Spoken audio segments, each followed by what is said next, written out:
So apparently, Aaliyah was only famous to black people. Same portion of these black people that would downplay her and make her seem like she was not relevant when it's convenient for their argument. No, but no.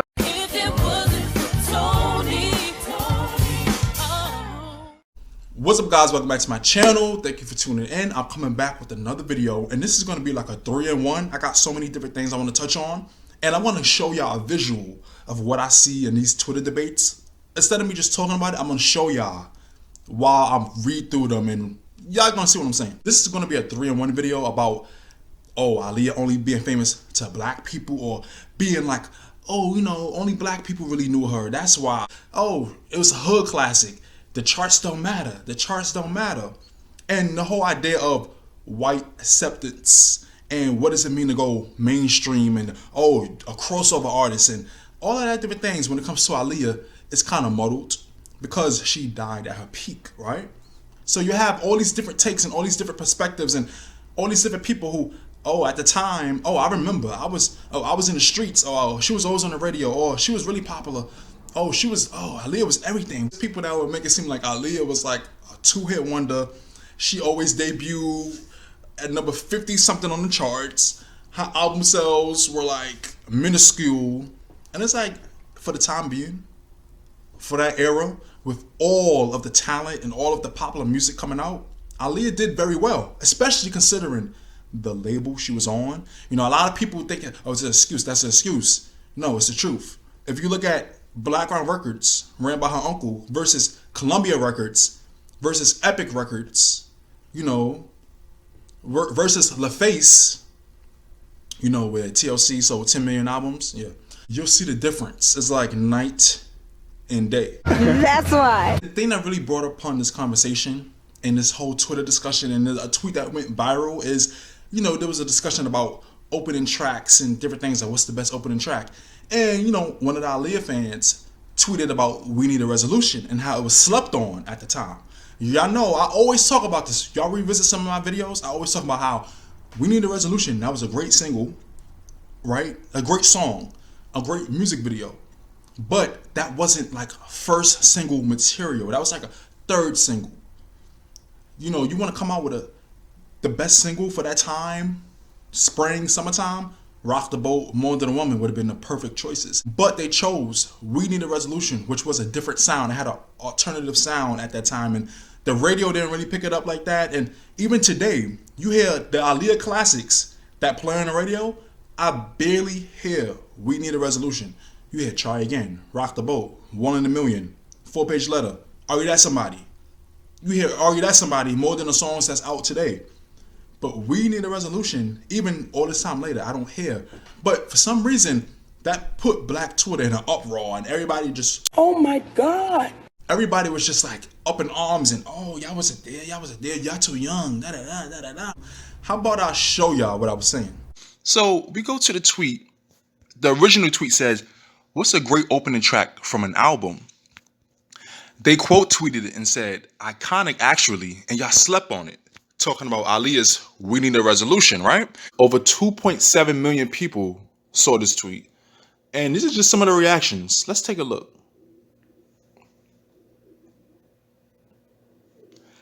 This was slept on? Nobody slept on the song. Literally nobody. We didn't though. Gen Z calling things slept on because they're depending on chart stats to tell them how popular a song was. It's so funny to me. Laughing emoji. Interesting. We're going to get back to that. Then, like I said, another Aaliyah stan tweeted, we weren't asleep.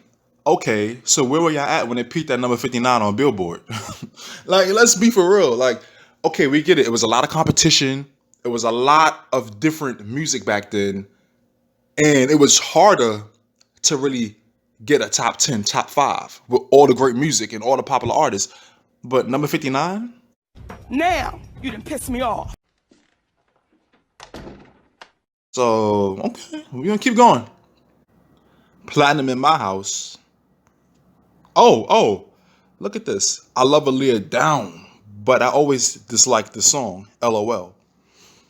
Somebody telling the truth. Not to say that everybody's lying about liking the song, but it wasn't well received back then, which is why the radio lady played it.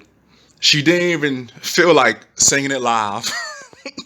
She didn't even think about the team, the label didn't even think about her performing it live. They had her performing More Than a Woman first, before that was even a single. She never performed the song live, and the song been out since that April of 2001. You know, the real fans know that. I'm getting old, because whoever thought this was slept on? Maybe you slept on it, but it was all over the radio, and the video was on BET and MTV on steady repeat. Y'all are so funny, but this song is such a vibe, and the video.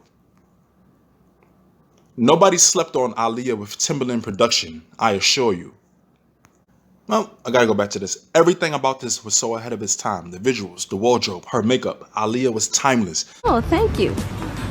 No, but no. Y'all be a smooth 15 years old, discovering iconic moments in music pop culture, and coming on here calling it underrated or slept on. You just weren't born yet, Mook. And that got a big response to that. She had 4 hit songs in constant radio rotation when she passed. This was one of them.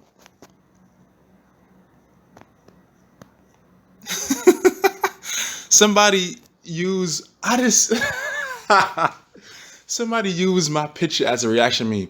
They fucking you up in the quotes, boo. I don't know if you saw. I did not see that. Yo, I can't. Let's take a look at this tweet right here. I normally ignore kids on here, but y'all speak so confidently about shit y'all weren't even born to experience. Please go play. Y'all see the name, right? Y'all see the profile picture, right? Now tell me why this same person trying to defend Aaliyah so bad, right? Tell me why, after some further investigation, the Aaliyah stands don't play. It was found out that she said, oh, yes, that's right. Aaliyah was mediocre, in my opinion. Get mad.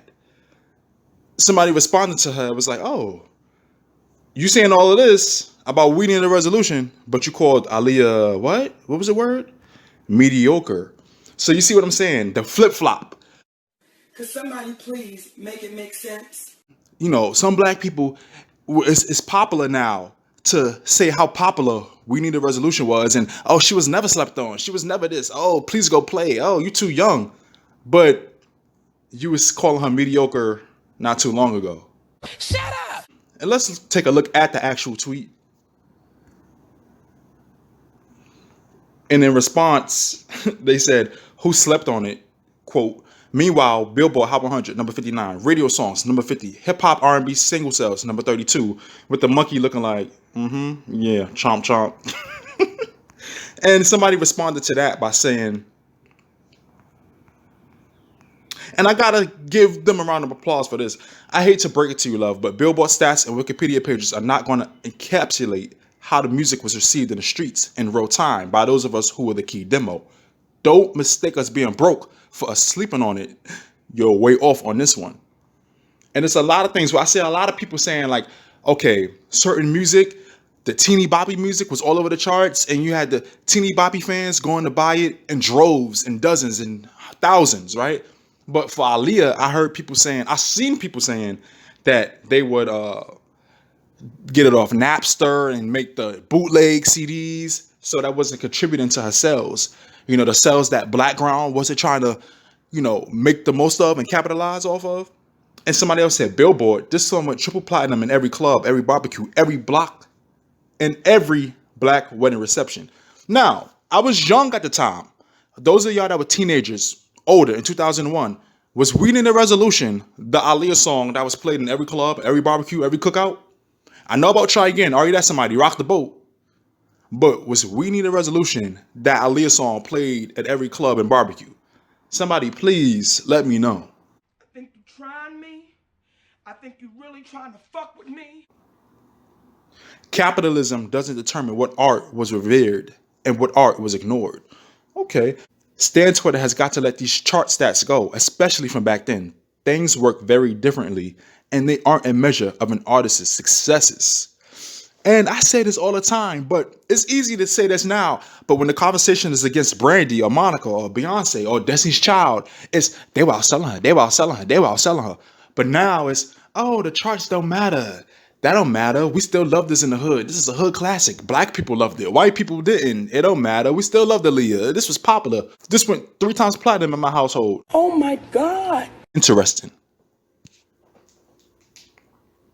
Billboard has historically been inaccurate when it came to black music. Trust, Aaliyah's records had the streets in a chokehold. Stats don't reflect real life, just a small facet. If you weren't there, just say that. LOL, we were buying bootleg CDs and making our own off LimeWire and Napster, remember like I said? And scamming Columbia House for free music. Nobody cared about record sales.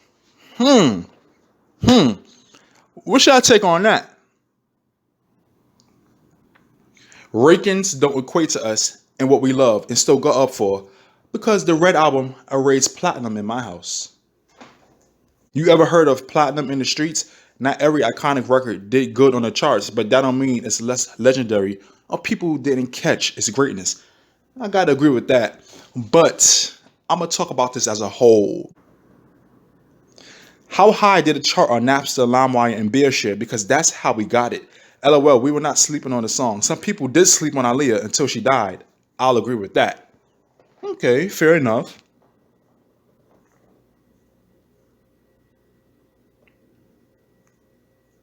Oh, we're gonna close it with this. Who slept on it? LOL. White people? So y'all see what I be talking about? The flip-flop?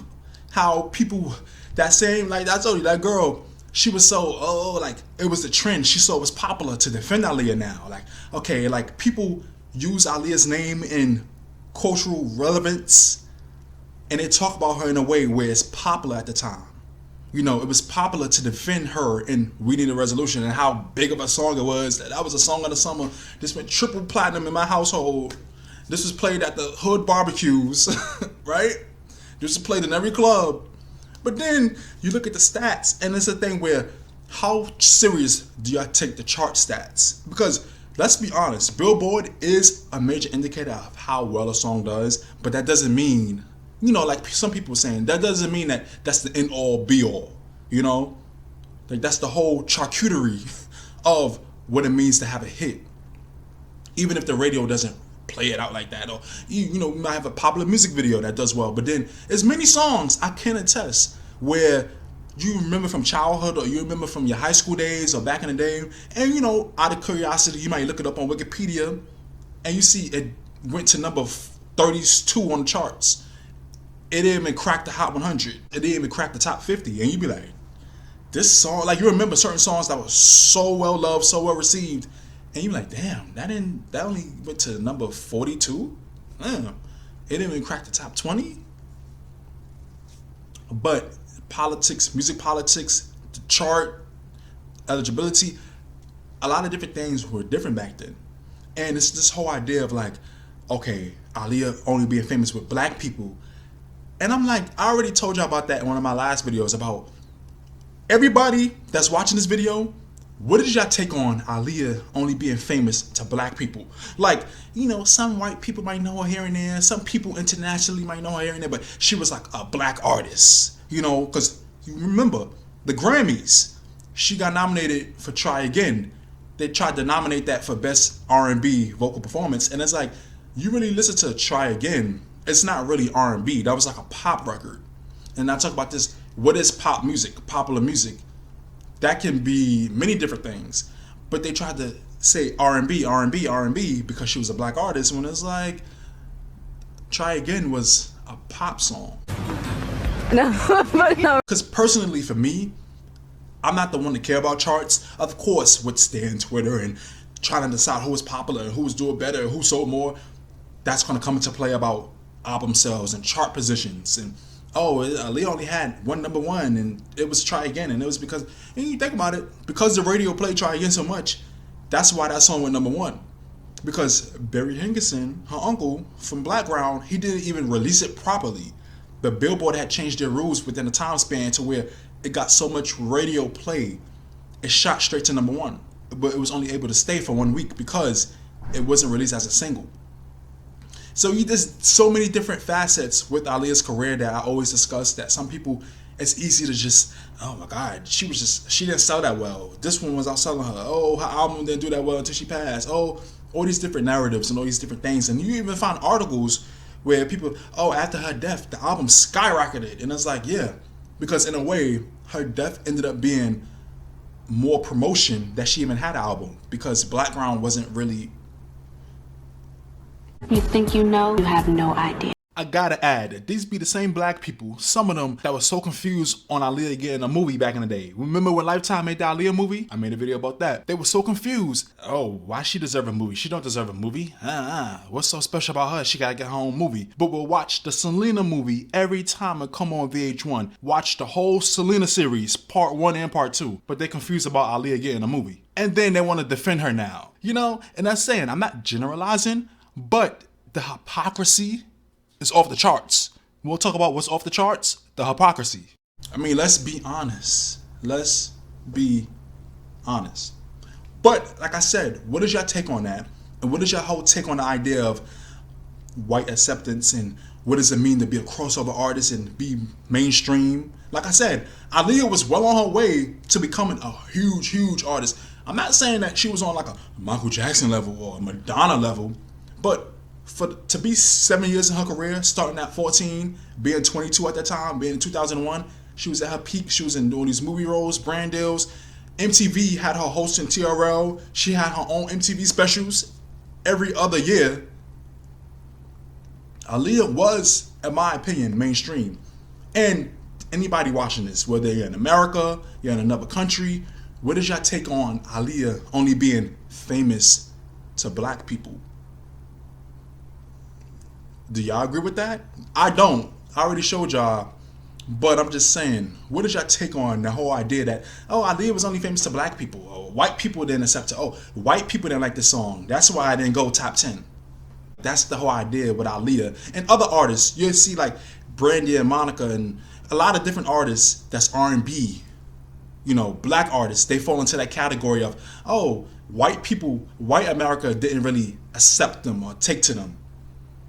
That's why this and this and this happened.